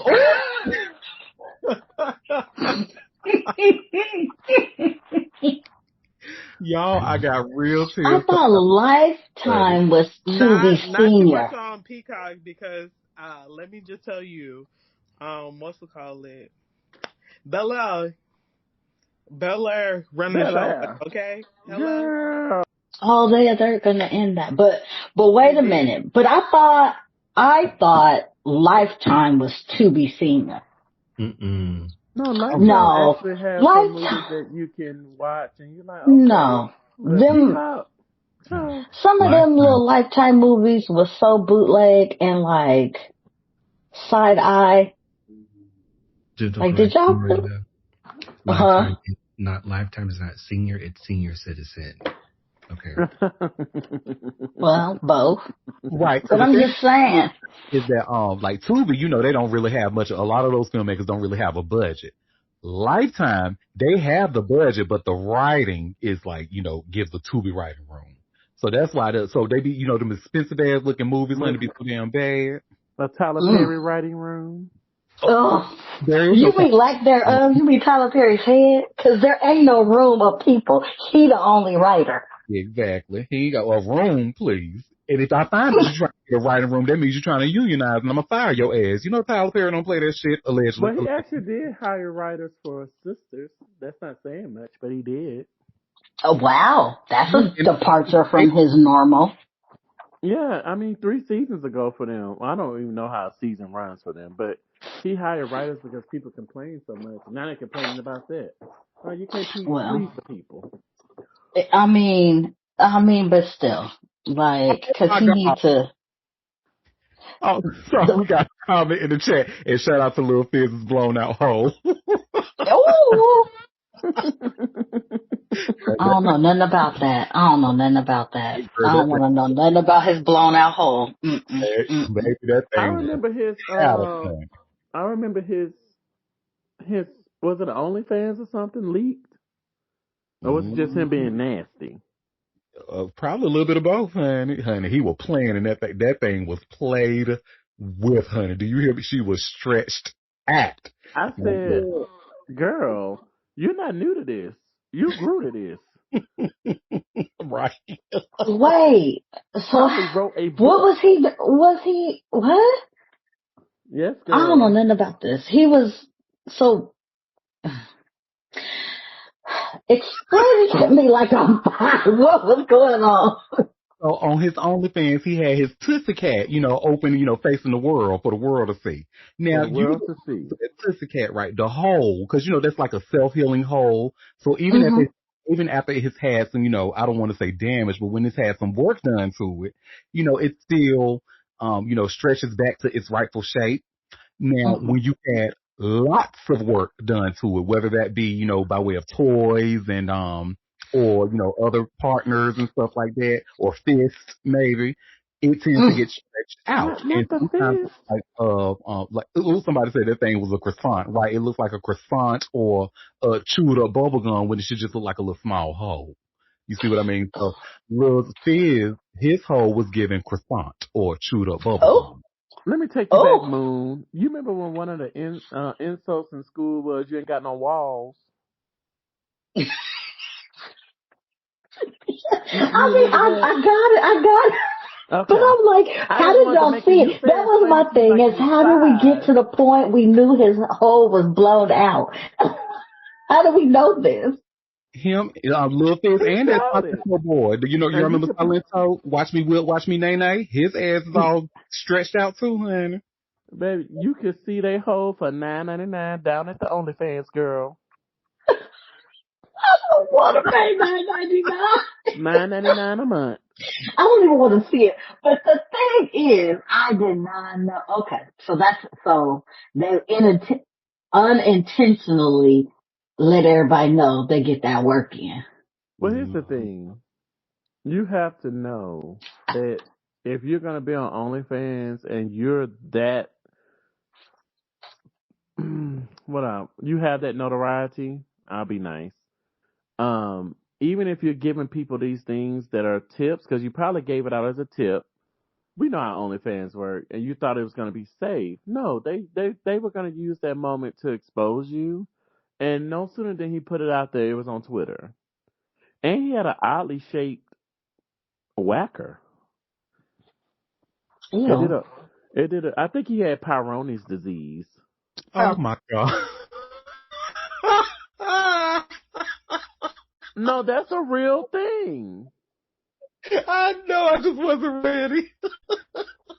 You know, men who have a large curvature to their young member, that's Peyronie's disease. Yeah, we know what it Will, is. God damn it, Will. God damn it. Why you sitting? Oh, shit. 5 below. Oh. I am going to block Will's ass. I'm Oh. going to block it. I'm going to Oh, block it. did Will send it to you? Ah! All that fuzzy looking hair. Ah! Yeah, it was very. I was very. I just love how we went to see. This is what I love about this show. We went from talking about Leangelo's finances down to Right. the asshole. I love it. I love it. Duality must exist. Yes. Out of my bedroom, honey. We are a strict bottom over here. Oh Lord.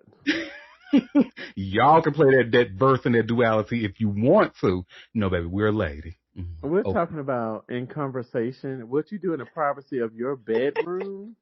He Uh, always slip that in there. I have and, conversations in my bedroom.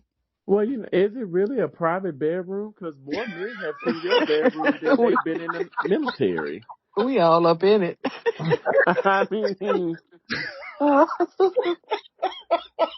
I don't Look know. here. we lined Look up here. along the wall and shit, just looking. I hope you sent that to somebody else too, Will. I hope I'm not the only one suffering. My Well, we fingers already slipped. I'm suffered so before since sorry. you were I so don't know what shocked and you happened. didn't know. I didn't know his booty hole was stretched. Now Yeah, damn. I done seen it. Don't want to see it again. Thank you. No, ever again.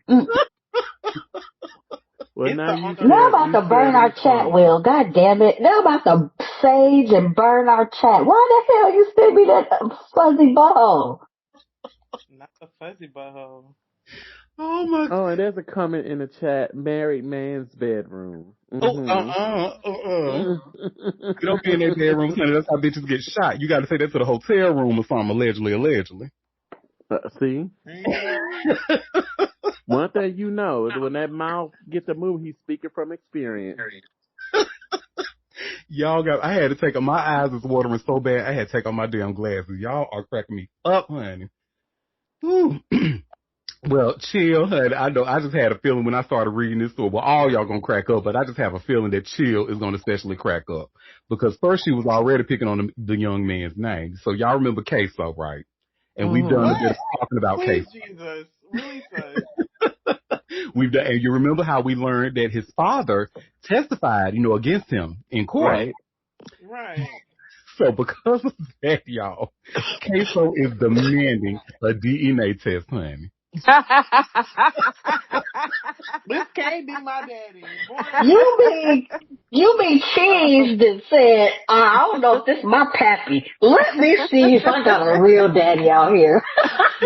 This bitch ass nigga is not my. Hold on, we need to do some tests. Wait a minute.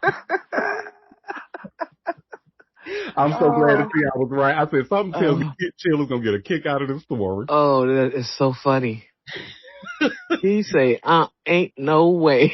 No way, honey. can't be my pappy. Well, Queso, real name Hakeem Robinson, his brother Abdul Robinson Jr., their father Abdul Robinson Sr., and rapper ATK Scotty are at the center of one of hip hop's most divisive and odd crime stories this decade. Scotty and Robinson Sr.'s children were found guilty of murdering Little Buck back in 2020, and they have other murder allegations against them. Queso's father had identified him as the shooter, pleading guilty to helping Scotty and Dominique Butta Barner escape the murder, among other accessory after-the-fact considerations. This has all resulted in a lot of controversy. Even the Florida rapper himself spoke out against his father, as Robinson Sr. recently addressed this case on various media platforms. We need to take a blood test because this fuck nigga ain't my daddy, Queso recently wrote on his Instagram story caught by Double XL on IG. I wasn't raised by that man. If I was, I'll be praising the rat like the rest of his kids. This came after his father addressed folks advising him to leave Jacksonville for his controversial cooperation. They say I better leave Jacksonville if I want to, Robinson Sr. responded. See, I'm Muslim. We understand the only way to meet God is through the graveyard. See, we love death like y'all love life, 'cause y'all don't want to die. It don't matter to me. Honey, don't put that on the Islam faith, honey. That's wild. But anyway, Queso's father defended his decision to cooperate in a recent interview with DJ Vlad on Vlad TV.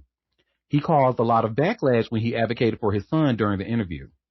When the trial came and they brought me back to jail, they kind of slipped and they put me right next door to Queso, Robinson Sr. explained. When I was coming by, I was looking at him, but he wouldn't look back at me. And I wanted to tell him right there, stop this motherfucking trial. Don't do this, because he went in there and admitted to the murder. Got 30 years. It's going to take you 30 years fighting on appeal. The only good thing about Queso's situation now is he got my feet on the ground. I sat in jail for 5 years and 3 months.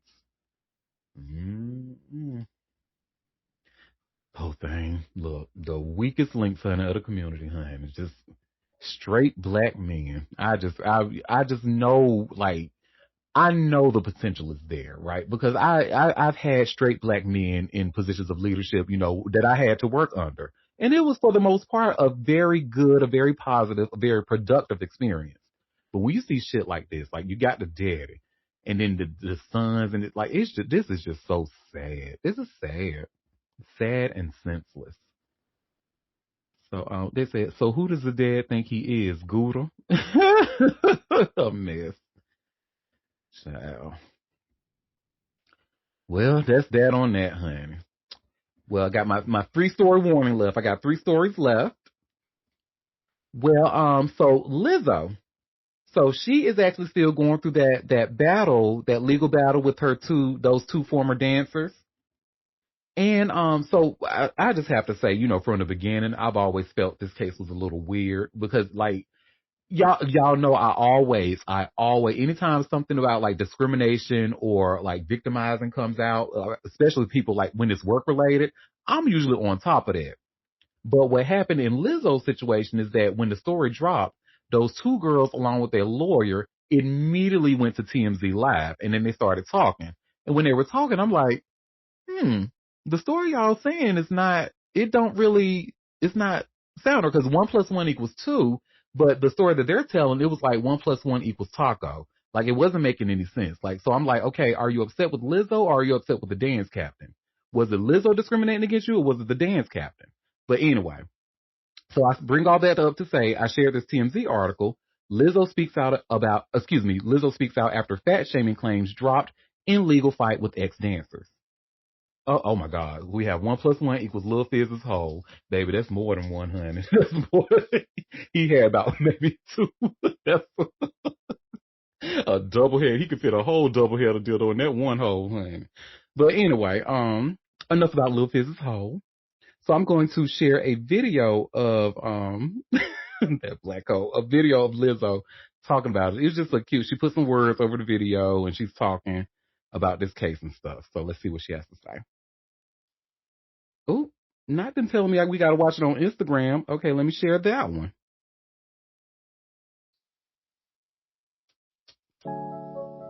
Tired.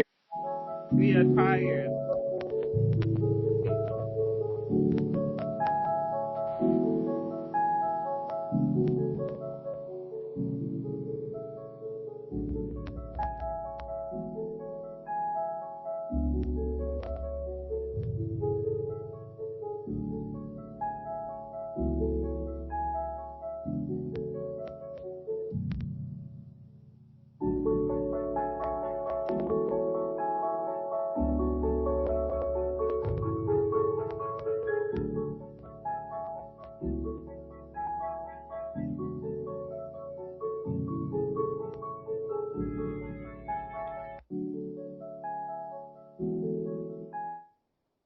So y'all saw in the video how she said she's still in that legal battle and she's refusing to settle. She is going to fight this out because she's saying she ain't do anything wrong. So, okay, work. Go ahead, Libra Queen. There was also another video that she posted basically saying that, like, I guess they threw out something too. I saw that earlier today. But honestly and truly, like, Lizzo is a talented girl. Lizzo is a beautiful girl. But you know how the air of, like, it's always something when somebody comes up? Like, it's always motherfucking something. It's always, hey, you know, looking for attention or doing whatever. And I'm not saying that in this case she's looking for attention, but, like, girl, just let the shit go. Like, we understand that stuff gets played out. Like, the people who did this played this out in social media because they know you, right? They know her and her personality and the way that she attacks things, as far as, like, being in the public eye, making social media posts about things that are going on and how she feels about herself and how she feels about other people. So, for me, I'm just like, I'm over it. Like, I understand it sucks to have something like this happen and you feel like you're taking a hit for somebody's bad behavior or whatever, trying to get back at you. But the record on the record of habit in her case is, like, it's always something. It seems like it's always motherfucking something, that it's not surprising that someone now has taken advantage of the fact that this is the aura that's around you, that you're attracting to yourself, unfortunately. Yeah, so yeah, and I think what the problem is, because usually Lizzo would, like, because you're right, it certainly always is something. But when it comes to, like, controversy, like, anytime she's in a quote unquote, like, scandal, she tends to usually stay away from it. She usually don't make any statements and stuff. But I think the problem was that when she started losing opportunities, when certain events and stuff got canceled because of this controversy, that's when it became a problem. So I think what's going to happen after this legal case is over, she's going to file a she's going to countersue for defamation. I think this was going to happen. Well, go ahead, favorite Taurus. Yeah, I was going to say two things could be true at once, and I'm glad you spoke on it, Auntie, because I will never forget, like, once those allegations came out, Lizzo just came off of a tour, and she was recording another album, so the whole thing literally killed all of her momentum. So I'm actually on the opposite side of it, and I'm glad that she's deciding to speak out on it in some capacity, considering how big it was and how much it kind of impacted her as an artist. So once, if in the event that she's found to be free and clear, I'm very interested and excited to see how she kind of transmutes this into, like, her next era. Like, there are things, of course, that she cannot say, but it's been really odd as a fan of Lizzo's not having much of her artistry or her music in the ethos for the past several years, and that is because of this, you know. So it's unfortunate that she had to go through it. Well, of course, I speak on behalf of the things that she's been acquitted of. We don't know what else is happening. It's unfortunate that she'd have to go through that in order for her to even create the art that she wants to. And I also agree with Quinn as well, because she's a stunt queen. She loves to do things for attention, like have her ass out at a basketball game when nobody asked to see it, and it just doing the absolute most. She is a character in all sense of the word. So yeah, but in short, I'm glad that she's talking about it. I'm also will be even happier when she is able to freely create art, music, because she still has that Rosetta Tharpe biopic that she's a part of. I'm not sure if she's an executive producer or she has a hand in the production or something, but she plays a huge part. She's playing a huge part of, on that is one. I believe that's coming out or it's being produced by MGM, Amazon. It's a big fucking deal. Nice. So, I didn't know anything about that. Yeah, we talked about it on the show months ago. But yeah, I'm excited for her to get back into the swing of things after all this is in the rearview mirror. What the hell my phone? What the hell my? I think that's probably my favorite Lizzo song. What the hell my phone, huh? How I'm supposed to get home? Stupid ass phone, but I love it. Well, so our next story. Did y'all hear anything about Howard Stern retiring or his show? No. Like y'all did? Yep, because it's not true. There have been rumors that he's retiring, but he's not. His contract was actually extended for another 3 years. So shout out to Howard Stern, for real. And the reason I say shout out to Howard Stern is because, he actually inspired the fabulous Wendy Williams. If there were no Howard Stern, there would be no Wendy Williams probably. If there were no Wendy Williams, there probably wouldn't be an Auntie Derek's Daytime Tea. So there's that. But y'all see where it just shit? I guess we won't spend too much time on it because that's really the story here. Howard Stern extends Sirius XM contract for 3 more years. So yeah, yay him. They thought he was retiring. There were rumors that he was retiring, but he's not. He got 3 more years in this motherfucker. So work. Whereas everybody else losing their jobs, honey, in radio, honey. Now Howard, he got him 3 more years. Oh, we have a comment saying, damn. Anyway, what's for lunch? Y'all terrible. Oh. Well, our last story is so we're going to talk more about how Beyonce's album my least favorite Beyonce album, honey, continues to make history. Now, like I said, even though I can't stand that damn album, I won't ignore how iconic it is. I'm very much aware of its impact, and I love its impact. I just don't have to like that damn album. But we have a comment, KKK Carter, exactly. Don't know I want to hear that Klan music. But y'all should see. Who said KKK Carter? Listen, what you not finna do on Beyonce Internet is that. Oh, God. On top of that, Will, we're gonna put some respect on Beyonce and our ancestors. Okay? And Miss Mattel, the hell. And as soon as I hear this is text, it's click. I don't want to hear that. I don't want to hear all that.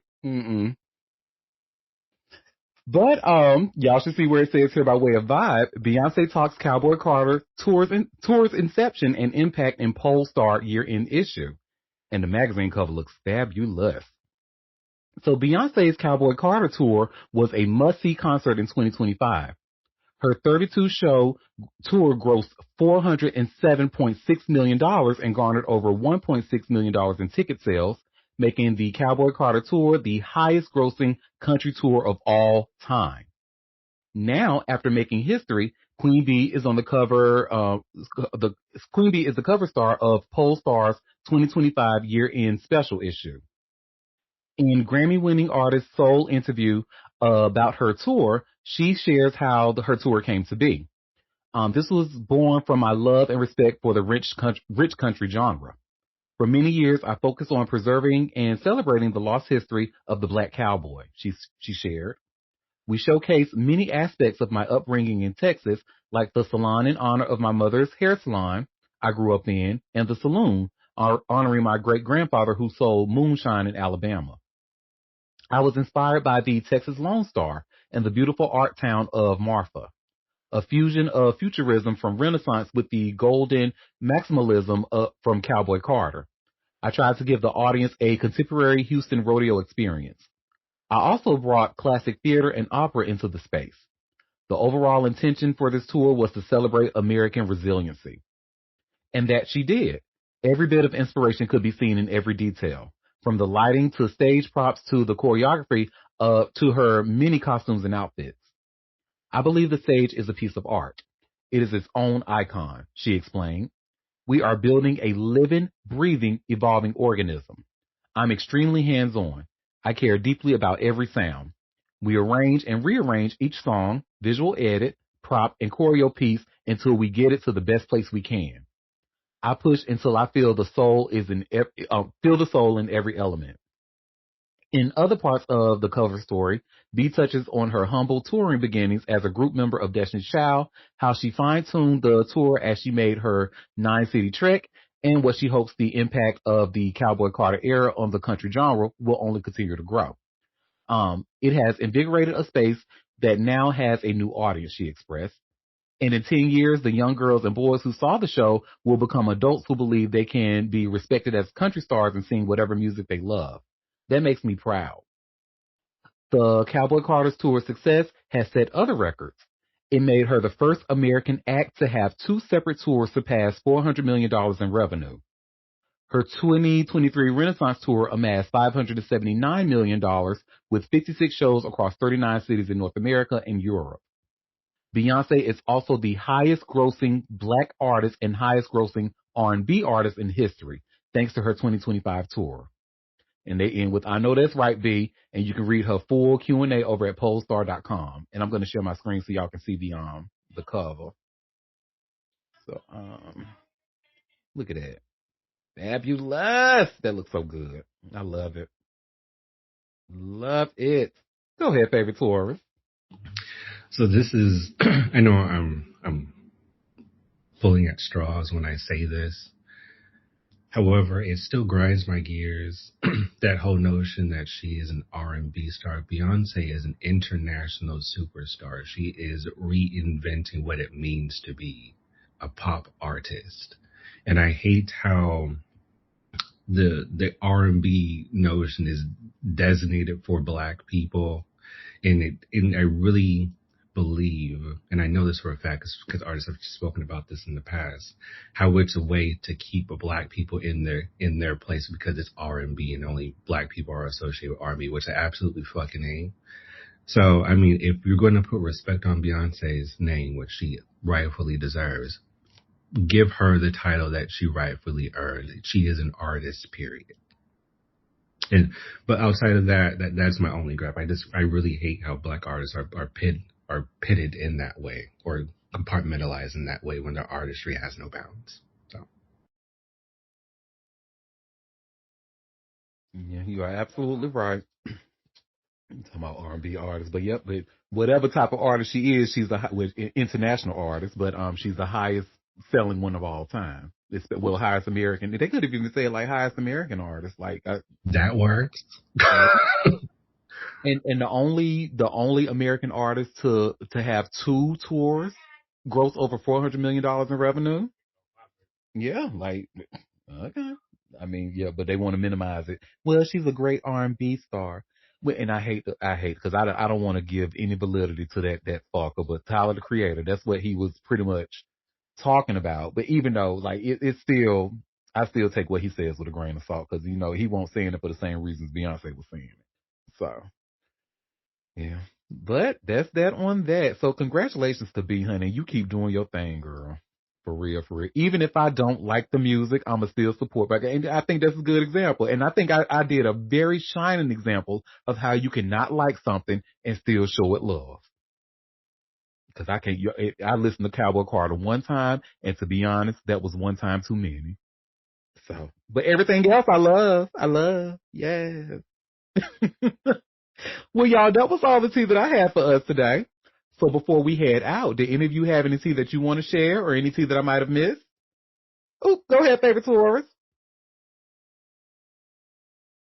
One story today. It's sports ball related, as Auntie would say, but I believe that many of you all have interfaced with this person previously because it involves professional wrestling, especially in the 90s. It was very popular. So there's a wrestler named Mick Foley. He went by the moniker of Mankind in Cactus Jack, and there's another one as well. So he is officially, and for those who aren't familiar, he was, when you think of wrestling in the 90s, the WWF, you think of Dwayne The Rock Johnson, Stone Cold Steve Austin, and Mankind. Those are like the three pillars of wrestling in the 90s and the early 2000s. So what was shocking to me as a wrestling fan of that time is that he decided to part ways with the WWE, considering their close association with this current administration, which is surprising to me because he has made a lot of money and he's one of the most popular wrestlers of all time, regardless of affiliation he was a part of. So I was actually gagged to read this and actually happy to see that someone who is so prolific in his craft and in the world of sports is standing on business and say, you know what, even though I built my legacy with this brand, they are on some fuck shit and they have been for a while. So I am not going to do any additional work or be a representative of them any longer. And I have nothing but respect for Mick Foley for that. Yeah, I'm actually very much aware of Mick Foley because, even though I wasn't a fan of wrestling, the boys in my family were like my cousins and my brother, they all were huge fans. So, anytime that the TV was on, I was still watching the shit anyway, kind of what they do with the sports ball shit. But I'm there, and Mick Foley, correct me if I'm wrong, didn't he have like the cauliflower ear? Yes, he did. Cause I remember, cause that was like my first time ever seeing something like that. So I'm like, what is that? So yeah, oh wow. Shout out to Mick Foley. Mm-hmm. So I'm very interesting to see how the WWE is going to respond because, of course, if folks who aren't aware, the WWE owns those characters of Mankind, Brotherly Love, and Cactus Jack. So I'm curious to see what they're going to do with his likeness in the merchandise and the name moving forward. Are they going to be petty and surface it higher, saying that even though he decided to part ways with us, we're still gonna make money off him and fuck him, or to completely remove him from anything related to wrestling? So I'm wondering. I'm very curious to see how they respond to that. But I was very shocked, very surprised, and very proud, to be a fan of his up until that time, and to see that while other wrestling figures of rock and Stone Cold Steve Austin, all of them are choosing to remain silent for the sake of a bag or for whatever their personal reasons are. I'm not in those rooms, not in those conversations. He is deciding to stand for what he believes is right and what's for the right of humanity as a whole, and say, fuck y'all. Y'all are some fuck shit, and I don't want no parts. So shout out to him. Shout out. We need more like him. That's for sure. For real. Well, thank you for that, favorite Taurus. That was a good tea, honey. Anybody else have any other tea they want to share? Anything I might have missed?